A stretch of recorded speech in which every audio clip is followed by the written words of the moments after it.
Hi Creative Collective.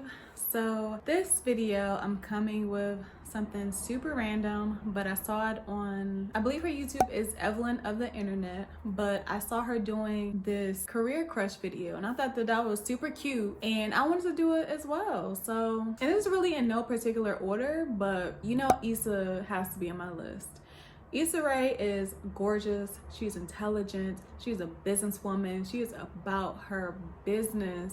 She is multifaceted. She has a lot of things going on and she doesn't limit herself. She doesn't box herself in. On top of she's funny as heck. So I've been following her since the Misadventures of Awkward Black Girl. I actually met her when I was in college. She came to my school and I really have just been watching her rise, and it's been such a journey just watching her like go from that to where she is now, and it's so inspiring. It's so inspiring.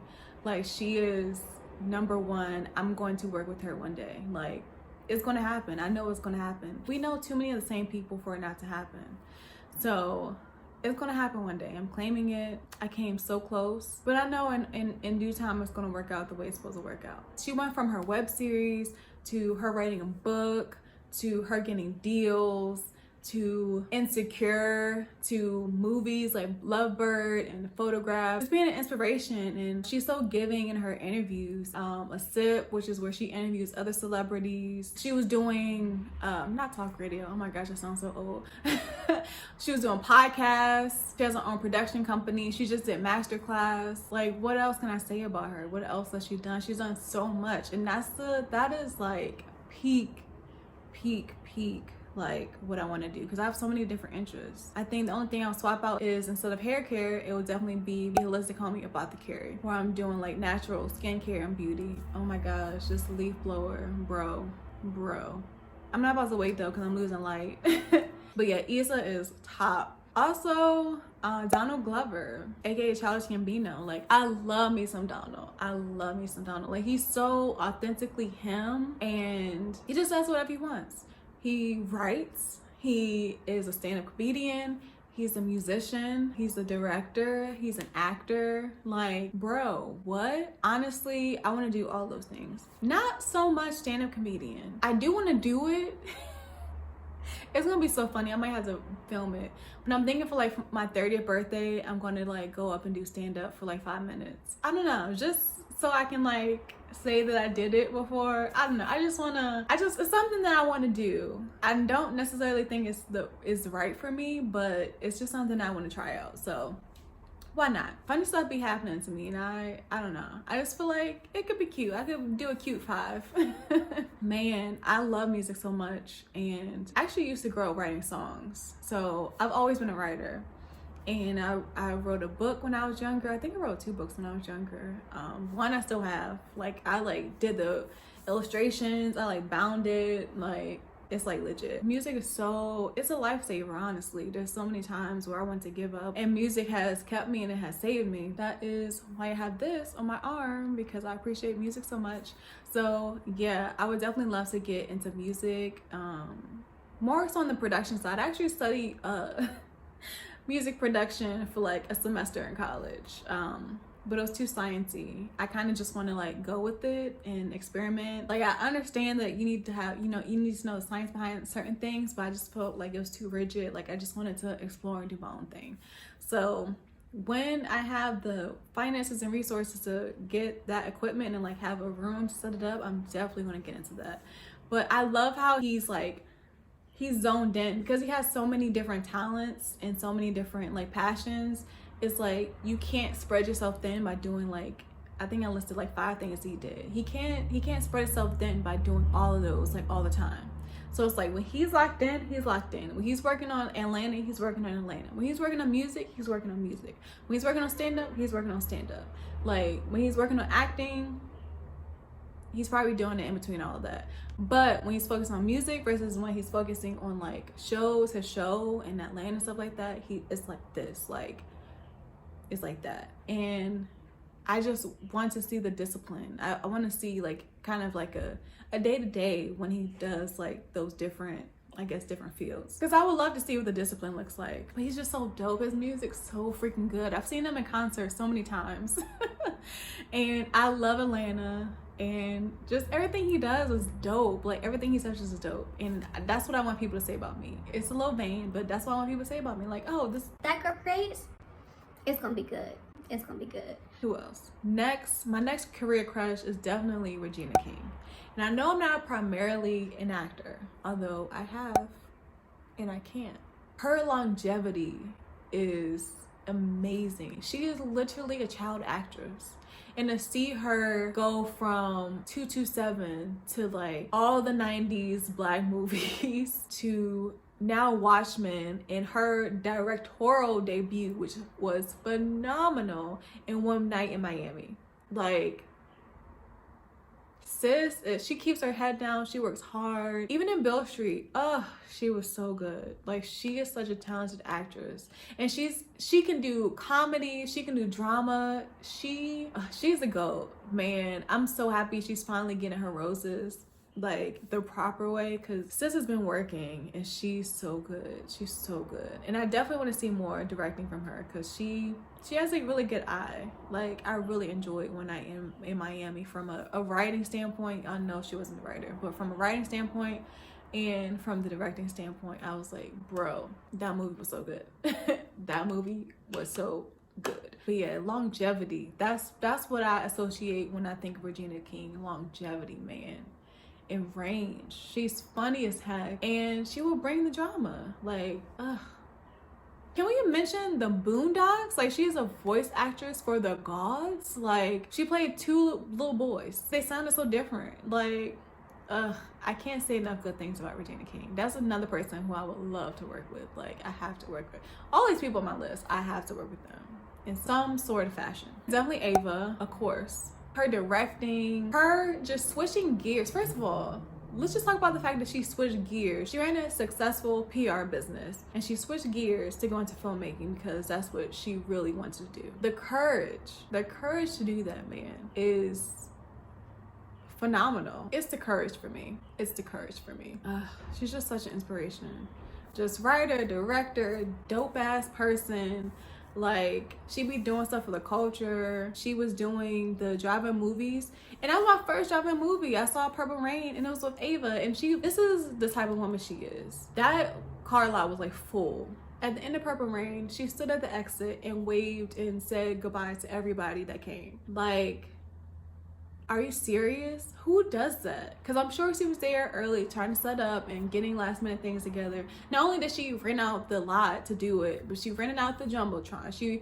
We had like popcorn and like sponsors, stuff like that. She gave us masks. Like, she did all that stuff, and then she stays to the very end to wave bye to everybody. That is the type of woman I want to become. Like, it was so beautiful. I'm like, she did not have to do that. She really didn't. And she knows she didn't have to do that. But it things like that just makes it that much sweeter. And I know I'm going to meet her again. But I'm always going to take that moment with me, because it's just like the icing on a cake. The cherry on top. It's just like, not only are you dope, but you're a good person too, bro. Like, that's rare. That's so rare. Okay, I definitely went in. Another person is definitely Lena Waithe. Like, just the way that she skyrocketed. I remember watching the pilot presentation for 20s like years ago, and just to see her, like, her rise and her story and her journey is really inspiring. And I'm not just saying that because I'm in the Hillman grad program. I genuinely have respect for her. Master of None, that Thanksgiving episode, is iconic, classic. Talented, brilliant, incredible, amazing, show-stopping, spectacular, never the same. Clearly award-winning. And even like her being her acting tip, like, you know, she be quiet about it, but she was in Transparent. She was in Ready Player One. She's in Westworld, which I love Westworld. And my boo, Kid Cudi. She's about the culture. She's for the culture. She has, how many shows she has on? She has 20s. She has The Shy. And she has Boomerang. And she did Queen of Slim. And she's a producer for Dear White People. Like, sis. And on top of that, she gives back. She's doing the Hillman grad program, which is phenomenal. And I feel like I've gotten so many resources from this program that I don't think I would have been able to get otherwise, honestly. Or it would have taken me longer to get otherwise. So I'm very grateful for the Hillman grad program. And I'm very grateful for Lena Waithe because she is really breaking barriers. And it's going to make it easier for me, you know, as I step into the industry because of people like Issa, because of people like Lena, because of people like Ava, because of people like Regina. They're all breaking barriers in some way. I love that for us. I really do. I want to say honorable mentions. Chloe and Halle. I think that they are so dope, so talented. I love that they produce like most of their own stuff and they write, I think, all of their own stuff. And how they transition from acting to singing and then back to acting and doing it all. Like, I remember them in The Fighting Temptations. That was my movie growing up, okay? That was my movie. They both have their own identities, but they're such a good duo as well. And I really appreciate that they explore things on their own, but they sound so good together. I love them on Grownish. I know I'm probably out the age bracket of watching Grownish for real, but it just gives me nostalgia for, you know, my own college years, and they just make me so upset because I'm just like, ugh. But I remember being in that exact same position in college and even post-college, so it's just like looking at your younger self wanting to go like this. But yeah, their music is so dope. And then being stamped by Beyonce at such an early age.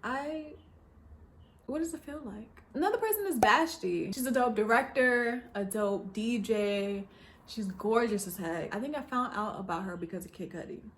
Because if you don't know, I'm a Cudi stan, okay? And I remember her, she did like a cut of, I forgot the movie, but it was a black and white movie. She did a cut to that with Addiction by Kanye West. I think it's still on her channel. And it's so, I don't know, I vibe with it because I love black and white movies. I watched it growing up and I just love that song. And I just felt like I got her. I got her immediately. She's also done some videos for like Common, Kendrick Lamar, Theopolis, London. She's working with people I would love to work with.